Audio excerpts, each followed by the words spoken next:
In today's video, I'm going to teach you how to delete a domain in Hostinger Hosting.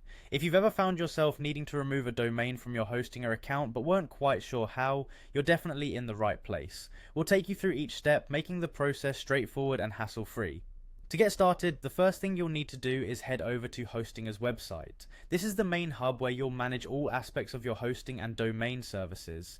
Once you're on the homepage, you'll want to direct your attention to the login button. It's usually located at the top right corner of the website. Go ahead and click on it. This will take you to the login page where you'll enter your credentials. If you don't remember your details, consider using the password reset feature commonly found on login screens. After successfully logging in, you'll be taken to the Hostinger dashboard, where various options are available based on your account services. From the dashboard, navigate your way to the Home section. This is where you can access all your services, including your websites and domains linked to your account.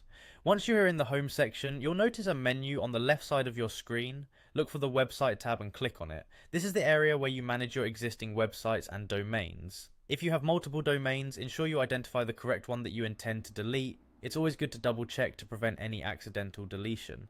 Within the website area, you should see an option to delete. Clicking on delete will prompt a confirmation dialog. This step is crucial because deleting a domain is irreversible. So make sure that this is indeed what you want to do. Confirm your selection, and just like that, your domain will be removed from your Hostinger account. And there you have it, you've successfully deleted a domain from Hostinger Hosting.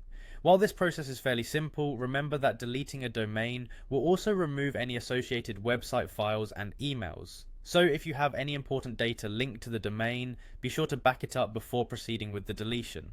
Thank you for following along with this guide. We hope this has made managing your Hostinger account a little easier. If you have any more questions or need further assistance, don't hesitate to reach out to Hostinger support or explore their online resources for more detailed troubleshooting. Have a great day and see you in the next video.